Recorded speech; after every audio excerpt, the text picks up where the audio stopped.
إذا ما كنت تعرف تتعامل صح مع البنت اللي أعجبتك فأنت حرفيا عايش بين نارين، يا أنك تسكت يا أنك تبين إعجابك من أول دقيقة وتتصفق بعندي حبيب. بس لا تشيل هم، في حل ثالث أقوى أذكى ويخليك تبين أنك مهتم من غير ما تفقد قيمتك، وبهالفيديو راح أعلمك بالضبط شلون.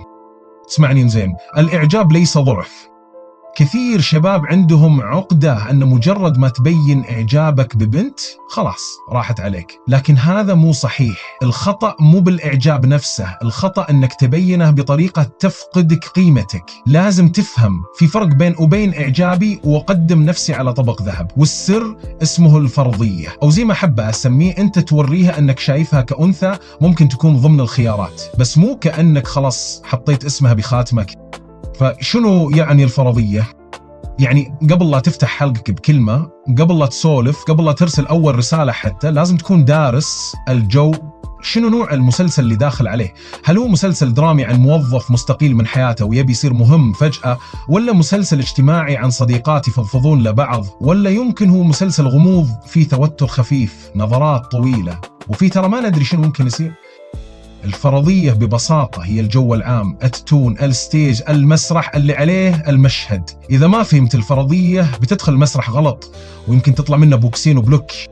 خلني أعطيك مثال. تخيل نفسك داخل كوفي، شفت بنت قاعدة بروحها تطالع تلفونها تضحك على شيء ما تدري عنه، تروح عندها وتقول هلا شرايك نتعرف على طول بدون تمهيد، بدون إحساس بالفرضية، بدون ما تشوف إذا القعدة جوها عمل، دراسة أو مزاجها أصلا يسمح. أنت كذا دخلت عرض كأنك ممثل جاي يمثل مشهد أكشن وسط مشهد عائلي درامي. الناس ما تفهمك لأنك غلط في الفرضية. الفرضية هي الفكرة العامة اللي ماشي فيها الحوار. هل هو حوار عمل صداقات نقاش عادي، ولا هو تلميح إن في شيء ممكن يصير بين رجل وامرأة؟ وهني يجي الفخ. أغلب الشباب يغلطون في هذا المكان، يعتقد إن لازم يكون واضح وصريح، يقولها من أول أنا أبيك عجبيني خلينا نكون سوا. بس هني يصير مثل اللي رايح يقدم عرض مسرحي ويبدأ من المشهد الأخير. ما في بناء، ما في توتر، ما في لعبة. اللعبة الحقيقية أنت ما تقول أنا أبيك بشكل مباشر، أنت تقول بلغة الجسد، بنغمة الصوت، بطريقة الكلام. ترى ممكن يصير بيننا شيء، بس ما بعد قررنا إيه. فيها غموض، فيها لعب، بس مو لعب رخيص، لعب ذكي مثل البوكر، الكل ماسك أوراقه، محد يكشف ورقته، كلها من البداية فيه إيحاء، فيه تلميح، في لحظة سكوت بعدها ابتسامة، فيها سؤال بريء، في نغمة مو بريئة. وهني تصير لعبة لعبتك. ليش؟ لأنك صرت القائد الخفي، مو القائد اللي يصارخ ويأمر، القائد اللي يعرف يخلق الجو ويوجه الموجة بدون ما يبين انه يوجه. يعني بدل ما تقول له انا ابي اكون معك، تقول شيء مثل عاد ما ادري اذا نقدر نشتغل سوا من غير مشاكل. شكلك من النوع اللي يعفس الجد، ضحكة خفيفة، تلميح، استفزاز بسيط، بس كله تحت مظلة الفرضية. احنا مو قاعدين نغازل، احنا قاعدين نسولف، بس يمكن في شيء تحت السطح. الفكرة هني مو انك تكون مخادع ولا تلعب بمشاعر الناس. الفكرة انك تفهم ان التواصل مو دائم كلام مباشر، خصوصا مع النساء. اللعبة كلها قراءة ما لا يقال. هي تبي تحس انك فاهم اللعبة، انك ما استعجلت، انك مو محتاج تثبت نفسك، انك تقدر تدخل الفرضية وتخليها تعيشها معاك بدون ما تقول كلمة حب واحدة. وش اللي يصير لما تلعبها صح؟ هي تبدي تستمتع، تضحك على كلامك، ترد بأسلوب في تحدي خفيف، تقول أشياء تفتح لك الباب أكثر، وأنت تكون ماسك الدفة بس بإحساس، مو بس تقول أبي، تقول يمكن، ما أدري، نشوف، وتخلي الفرضية تشغل خيالها. وطبعا كل شيء له حدود، لا تقلب الفرضية لفيلم رعب، ولا تكون ثقيل دم وتضيع التلميح وتدخل في منطقة شنو قاعد تقول. الموضوع يبي له حس، يبي له خفة يد وخفة دم وخفة ظل. فأنت قبل لا تكتب، قبل لا تتكلم، اسأل نفسك شنو نوع المشهد اللي داخل عليه، وتذكر بالفرضية القوية تخليك ما تحتاج تقول الكثير، لأنك خليت الجو كله يقول كل شيء. أنت الحين فهمت اللعبة، عرفت أن الحوار مو دايم عن الكلام بل عن الجو، الإيحاء، الفرضية. بس شلون تبني فرضية تعكس أن في احتمال لعلاقة بدون لا تطيح هيبتك؟ شلون تقول لها أن عاجبتك بدون لا تصير مثل اللي ماسك لافتة مكتوب فيها أحبك رجاء انتبهي لي؟ هني تدخل أدواتك الذهبية، مش مجرد جمل. هذه أساليب، تقنيات وأسلحة ناعمة تخليك تلعب اللعبة النفسية من غير لا تخسر هويتك. أداة رقم 1، البريميس السلبي. يا سلام على الذكاء لما تقول الشيء اللي ما قلته. انت ما اعطيتها مجامله، ما قلت انت حلوه واحبك، بس دخلتها في عالم افتراضي، في علاقه وانفصال بعد، وهذا يخلي الحوار يتقلب من حوار عادي الى فيلم واقعي رومانسي كوميدي من بطوله انت وهي، وبدون ما تقول ابيك مثلا اوه لا واضح انه راح نضطر ننفصل قريب، او هذه علامه حمراء ما راح نكمل بهالطريقه. لاحظ الذكاء، انت ما قلت لها نبدي علاقه، قلت لها احنا كاننا في علاقه وانتهت بسبب شيء تافش. يعني من الاساس في ايحاء ان كانت العلاقه موجوده، وهني تبدا الدماغ تدور عنده ليش قال شذي، هل فعلا يشوفني بهالطريقه، هل قاعدين نلعب لعبه حب من نوع ثاني. وهذا بالضبط اللي تبيه، تفتح باب التخيل من غير لا تحط نفسك في موقف ضعف.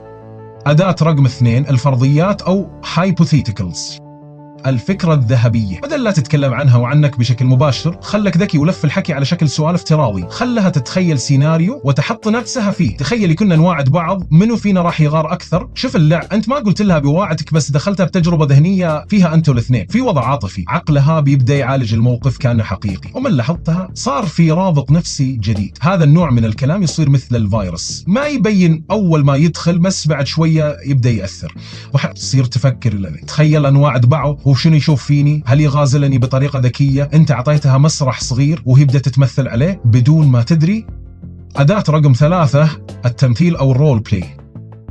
هني تصير السالفة ممتعة إذا عندك شوي ثقة بنفسك. هذه الأداة تصير سلاحك الأقوى. ليش؟ لأنها تخلق مشهد كامل، في شعور، في ضحك، وفي انجذاب، بس كله وهمي. مثلا تمشي عليها وتقول لا مستحيل، أنت هنا بعد اللي صار بيننا، بعد ما انفصلنا. هني أنت قاعد تبني قصة خيالية، بس فيها شوية حقيقة من تحت الطاولة. قوة هالأسلوب إنه يعطيك سلطة على الجو، أنت اللي تتحكم بالحوار، بالمشهد، وبالمشاعر اللي تصير فيه.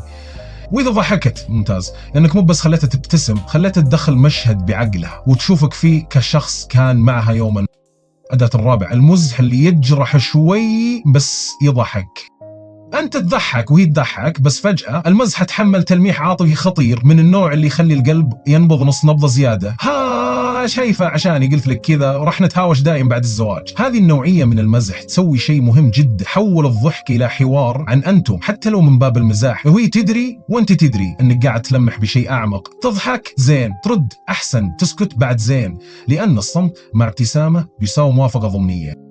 أداة رقم 5 مواضيع الرجل والمرأة.